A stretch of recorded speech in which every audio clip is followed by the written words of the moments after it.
here with Chris Vicars, the Summers County Bobcats coach. And first of all, Chris, how have you guys handled this coronavirus situation? What were you able to get done before you started this practice window? Well, we really had things rolling pretty good earlier in the spring there before we went out of school.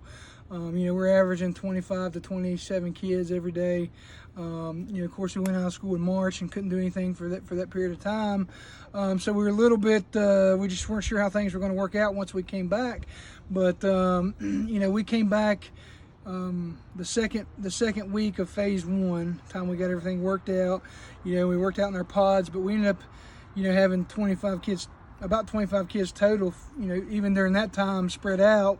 But once we got through all of our pods, that's about the number we had.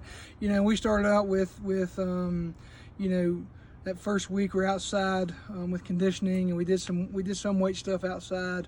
Some ropes, some ball workout with slam balls, and sled workout with pulling the sleds behind you and that kind of stuff. And our kids worked really hard. They were anxious to get back in there, and they were really looking forward to getting back with their buddies and their players and working out, even though it was under the phased guidelines through the WSSAC. And then once we got back in the weight room, there again, our numbers have stayed up. These are the best numbers that we've had in a long time, for sure. And then, of course, the last 3 weeks we were able to get onto the field.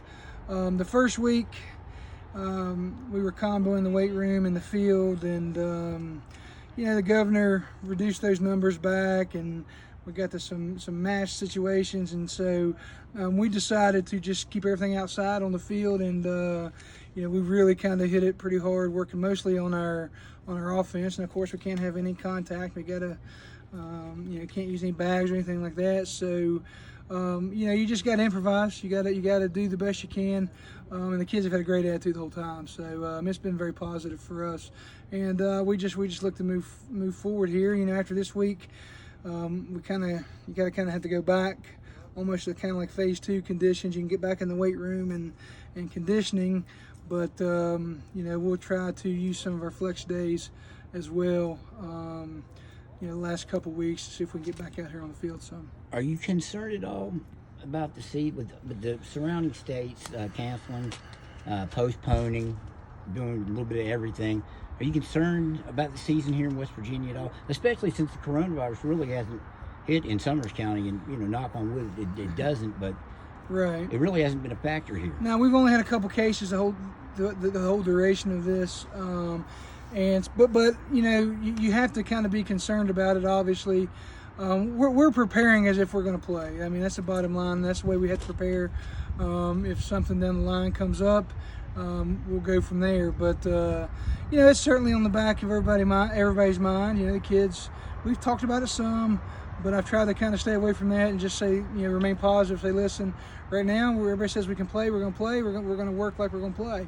And but I would venture to guess that in the next couple of weeks, we'll kind of tell everything with school plans getting worked out more so, and I would think that there would be some final decisions on the athletic part as well. But everything's kind of up in the air now. But we're, like I said, we're preparing as if we're going to play. No inside scoop from Coach Ryan, then, right?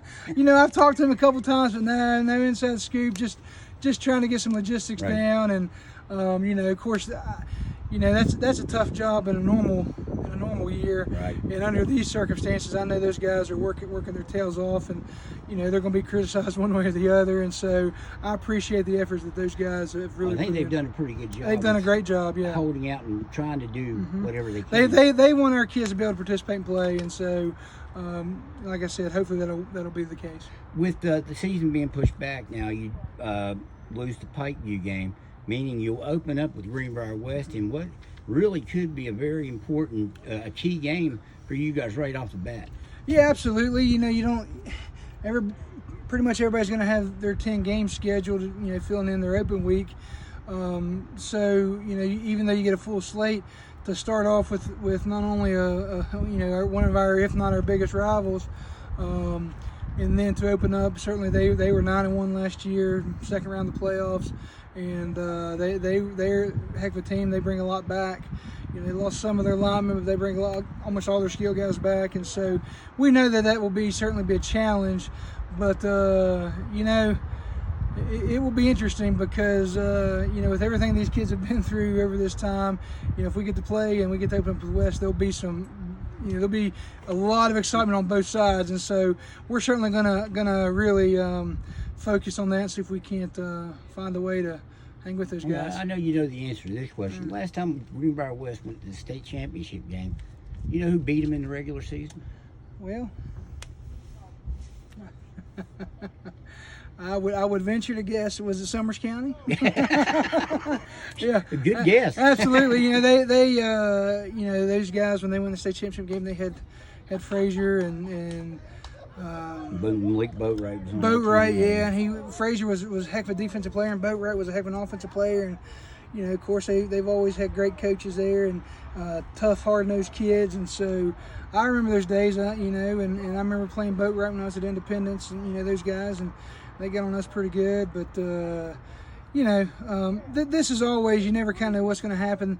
You know, more often than not, they've gotten the better of us, but I think we've done a pretty good job of trying to pull things even here the last, you know, 7-8 years. You got a couple guys coming back this year that didn't get to play last year. One being Keandre Sarver, who's an outstanding skill player. I think he was an all-stater his sophomore year. Also a lineman, Keaton, who is going to be able to come back for you after missing most of the year. What having those two guys back mean? Well, number one, their leadership ability. They were, even as juniors, they were leaders as best they could be from the sideline last year. But having them back on the field, you know, our other kids are more confident having them there. They've both played a ton of snaps early in their career, you know, as younger players, and so just what they can do with our other players, and making sure that, you know, that we're lined up right, that everybody knows their assignment and those kind of things. That is as beneficial as the, you know, the ability and the talents that they bring to the field with what they can do offensively and defensively. So certainly they make us better on both sides of the ball.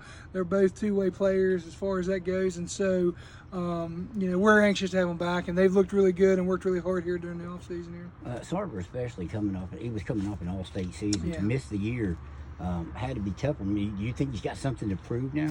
Well, I think he certainly has a little bit of a chip on his shoulder. He's worked his tail off.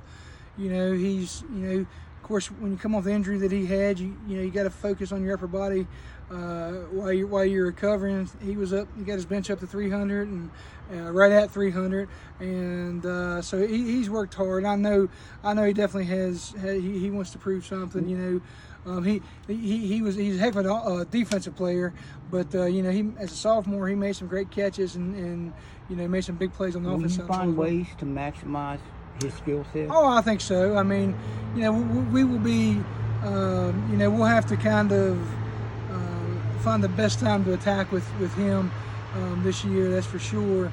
But we'll certainly get him the ball in games, and I expect him to just have a really good year defensively as well. So, Chris, I appreciate it. no problem.